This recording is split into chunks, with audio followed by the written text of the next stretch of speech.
各位观众，大家晚上好。新加坡时间2025年7月26日周六晚间的7点整，又到了每周一期的科普分享环节。今天呢，我们来好好聊一下什么是投机。币圈这千倍万倍的土狗呢，都是怎么冲出来的？想要做到以小博大，手里面必须要有一个趁手的工具。这个工具呢，就是我们今天总结的一个打狗大法。在开始之前，务必做一下风险预警。打狗有风险，投资需谨慎。任何盲目投资行为都会让你丢失本金。首先我们明确一点，这个所谓的投机打金狗，博着百倍千倍，所有的动作呢都发生在链上。那打狗大法的第一步就叫扫链。扫链是所有打狗人必备的技能，且这个技能非常重要。所谓扫链呢，其实就是一个筛选的过程。我们使用到的工具的话是 GMGN， 我们要通过这个工具来识别出最具有实力、最具潜力的小金狗。这个操作呢，一共分为5个小步骤。第一个步骤就是要先看到排行榜。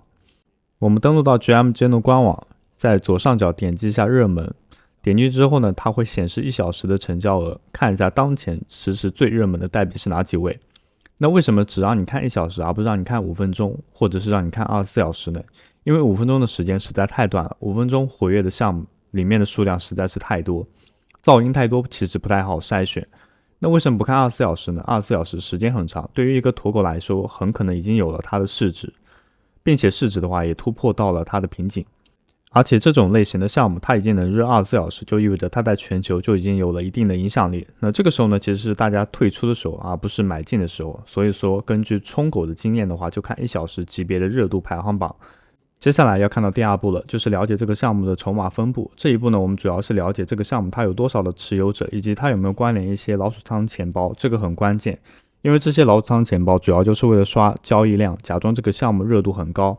当然，如果你是更高级别的土狗专家，你可以通过这些老鼠仓的地址的操作手法，稍微来判断一下他们的角色，他们是做市商还是庄家。举个例子，例如排名靠前、操作不多、地址里面筹码不少的，这种呢一般都是主力或者是庄家的地址。如果这些地址呢曾经是其他金狗项目的知名庄家，那么恭喜你，你算是找对了。我们只需要跟随这些地址，跟着这些庄家去操作，一般都不会错到哪里去。因此呢，作为一个需要进阶的土狗玩家，收藏优质的庄家地址也是我们的重要的家庭作业之一。还有一种呢，就是这个钱包地址一看筹码也不少，而且呢，在这些钱包地址不仅出现参与一个代币，多种代币的话都会出现。但是呢，你仔细看就会发现，这家伙的操作呢，它不是为了赚钱，而是为了交易，甚至高价买低价卖，交易呢非常频繁。跟着这种地址的话，绝对不会赚到钱的。那这种地址的话，就是知名的做市商钱包。做市商钱包和主力庄家的钱包是非常不同的。相比较之下，做市商的钱包交易频率更高。那另外还有一种呢，它也经常出现在一些金狗的头部持仓里面，但持仓量的话，其实也不是特别大啊，稍微小一点。我们这种呢就称之为野庄。这种地址的话，一般都是跟风市场上的游资，他们会出现在一些热门的题材或者是具备一定叙事能力的项目中。作为早期的用户呢，可能去找这些地址稍微会有一些难度。现在呢，很多工具都提供聪明钱榜单平台，帮你筛选出来他们认为可靠的聪明钱地址。我们只需要在它的筛选列表里面去观察这些地址的交易记录，挑几个我们认为不错的，持续跟踪就可以了。但你认为就这么简单吗？没有任何风险吗？其实不是。在这里呢，有一种聪明钱包，它的胜率非常高。但是大家要注意的是，它就是用来骗钱的老鼠仓聪明钱包。怎么去识别它最典型的特征呢？就是它会提前购买代币，在市场公开之前呢，它就已经把仓位建好了，价格只要拉起来，它就能迅速的抛售套现。所以看起来它的胜率很高，但这种的话咱们不能跟，也不能买他们持有的一些代币，买了就会成为他们的接盘侠。所以说你认为的土狗呢，并不是随随便便就能冲的。那怎么去追踪呢？像 GMGN 聪明钱分析功能，它可以自动帮你追踪，一旦有信号会给你发送一个警报。当然了，如果你想要查得更加细致，也是可以通过工具叫做 OKLink 去分析这个地址的详细动态。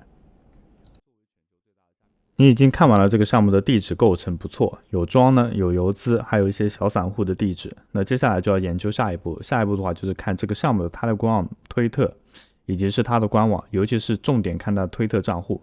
因为推特账户里面不仅能讲明白他们项目的故事，还能看到其他用户对这个故事的买单程度。有没有 KOL 正在关注这个项目？一般真正的金狗在早期就会有一些大 V 加入社群，他们会更加具有影响力，他们只要肯进来，这个项目就算比较稳的了。接下来就是交易环节了，那这个环节细节是非常多的。我们什么时候买呢？我们可以先引出一个概念叫做内盘。那什么是内盘？这就要说到咪咪币是怎么来的。大部分我们买咪咪币可以理解为是从别的用户手里买到这个咪咪币。那别人手里的这个咪咪币又是从哪里来的呢？大部分咪咪币的起点都是在内盘做公平发射分发出来的。那么常见的内盘工具呢，在 Solana 上面是 PubFarm。通过这个平台打新出来的代币呢，后四位都是点 PUMP。币安链呢也有一个公平发射平台叫做 4Mimi。那通过这个平台公平发射出来的代币呢，最后位都是4444。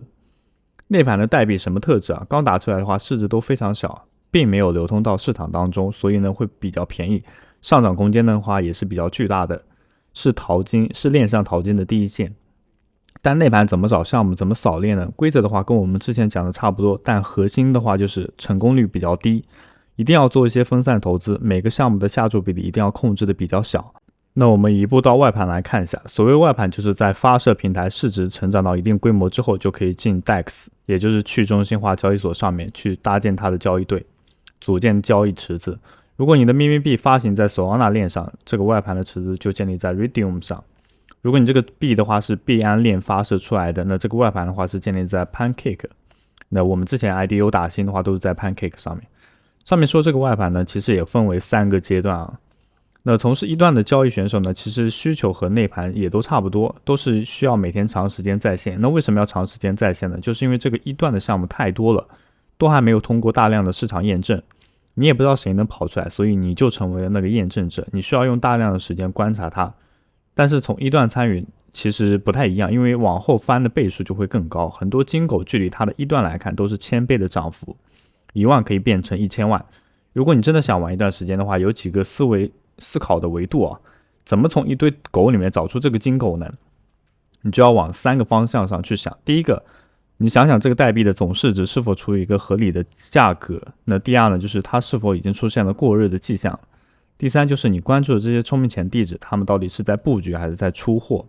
那一般情况下，如果不是特别强势的大 V 喊单的话，很多聪明钱包地址持有这个代币的时长呢，都很难超过2个小时。所以说我们发现虽然有聪明钱买入，但卖出更多，那这个项目的话就不要去进行参与了。除此之外呢，我们玩咪咪币啊，一个亘古不变的真理就是一定要跑得快，不要对它保持格局，不要对它一直持有热度，因为热度一旦消散，价格会迅速回撤 80%、90%甚至归零，常有的事情。所以一定要进得快，跑得快，止盈也要快，不要恋战。